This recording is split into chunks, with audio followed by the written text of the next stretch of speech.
In this video, we're going to look at the properties of radicals, and we're also going to look at how to simplify radicals. Now, there are two main properties that will help us to work with radicals throughout. So let's talk about those properties first. All right, so the first one, so let's just label this number 1.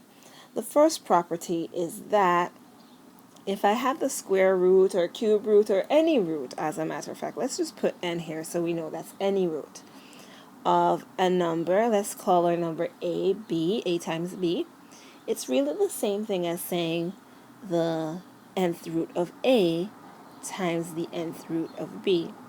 And this is a super important and super powerful property. For example, if I said to you the square root of 50, that's really the same thing as saying the square root of 25 times the square root of 2, which helps us to have this simpler. So as you can see here, the square root of 25 we know is just 5, and then we have 2. All right, under the root sign.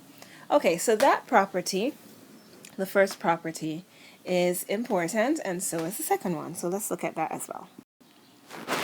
Okay, so our second property states that the square root or cube root or nth root, any root actually, of a over b, so a fraction of some sort, is equal to the nth root of a over the nth root of b.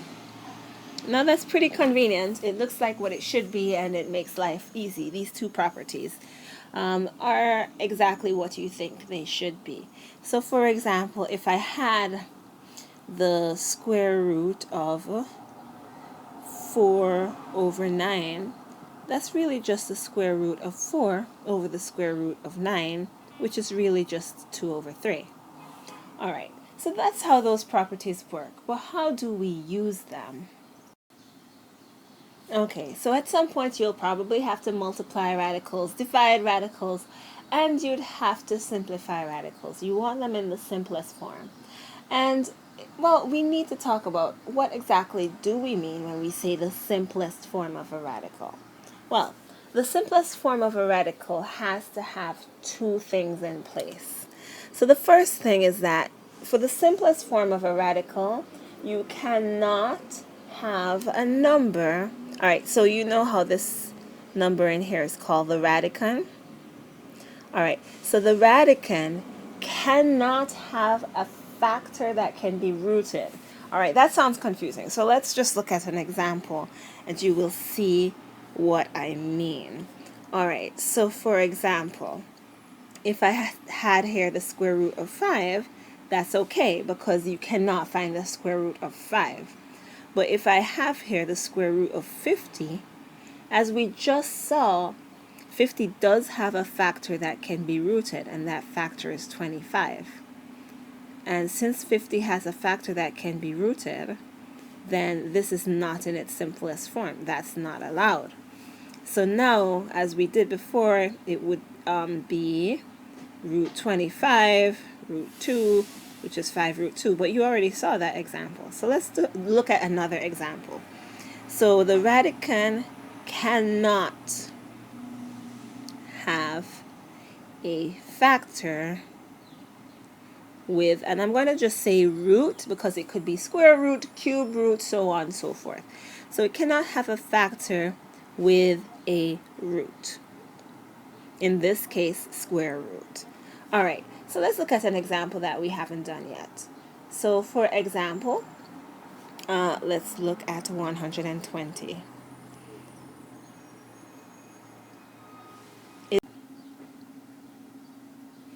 All right, so what you want to ask yourself is, does 120 have any factors that can be rooted? So you actually have to explore the factors of 120.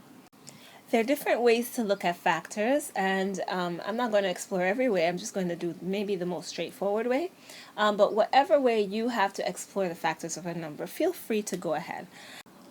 So I'm actually just going to write out all the factors in pairs. So we have 1 and 120, we have 2 and 60, we have 3 and 40, We have 4 and 30, and we want to keep that one in mind because 4 actually does have a perfect square root. We have 5 and 24, 6 and 20, 8 and 15, 10 and 12. And that's the last one because after that, then it switches back to 12 and 10. All right, so we only have one number here with a perfect square root. So what we do with that number is we break our 120 into those two pairs. So the square root of 4 times 30 is actually the same as the square root of 120. And from our property we just explored, we know we can have that as root 4 times root 30, which is actually just 2 root 30. And now this is simplified. All right, so that is one of the rules of simplifying a radical. Again, I will reiterate here, we cannot have a radicand with a factor that has a root. So because 120 had a factor of 4, we had to simplify it. Over here, because 50 had a factor of 25, we had to simplify it. But there is one more thing that we need to know about a radical and simplifying a radical. So let's keep going. So the second thing that we need to know about simplifying a radical is that we cannot have a radical in the denominator. So for example, having a radical in the denominator, like here, is a no-no. We can't have a radical in the denominator.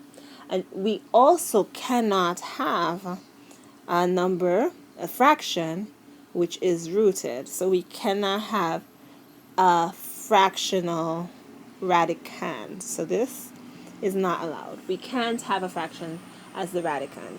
So how do we go about simplifying something like this? Well, let us actually look at an example. Let's use this as an example. So here we have a fraction and it's the radicand, and that's terrible. We need to go ahead and simplify it. Well, according to our property, the second property, we know that this is the same as root 1 over root 5, which helps us only a little because we still have a radical at the bottom of our fraction here. Well, firstly, let's get rid of that square root 1. We know the square root of 1 is simply 1, and that's now over root 5. So here is the rule. Here is how you get rid of a radical in the denominator. All we have to do is multiply the radical by itself. Since it's square rooted, we have to square it. If it were cube rooted, we would have to cube it. If it were fourth rooted, you got it. We would have to raise it to the fourth power. That will help us to get rid of that radical. But whatever we do to the bottom, we have to also do to the top. Keep in mind, we squared the bottom. We're not going to just square the top. We squared the bottom, meaning we multiplied it by root 5. We have to multiply the top by root 5 as well. All right. So we have here 1 times root 5 gives us root 5. Root 5 times root 5 gives us root 25, which we already know root 25 is just 5. So now we have root 5 over 5, and it has been simplified. So the point here is that there is no radical in the denominator. It's okay to have it in the numerator. It's not okay to have it in the denominator. So no radical in the denominator. All right. Just to make sure you're comfortable with this, let's do another. All right. So in this example, we have a cube root in our denominator. And we know it's not in the simplest form because that radical is there. Now, in this case, we're not going to just square that denominator. That wouldn't help us very much. Because it's a cube root, we have to cube that denominator. So we multiply it by itself here, and then again. All right, and as you know, what we do to the bottom must happen to the top as well. So we're multiplying the same thing here, and again here. All right, so at the top we have 2 cube root of 4 cube root of 4 over cube root of 4 times 4 times 4, which is actually 4 cubed. All right, so what does that become? Well, we have 2, and we know that we can just multiply those 4's right here. So we have 2 cube root of 16 over cube root of 64. Cool, we're almost there. Now we know that the number that we multiplied itself by 3 times to get our 64 was 4. So the cube root of 64 is actually just 4, which we could have actually skipped that step if we noticed that, but that's okay. All right, so at the top we still have 2 cube root of 16. There's no number, no nice neat number that is a cube root of 16. It's going to be some random decimal, so we keep that as cube root 16 over 4. Now we can simplify this. And so we have 1 here, 2 here. 2 goes into itself once and goes into 4 twice.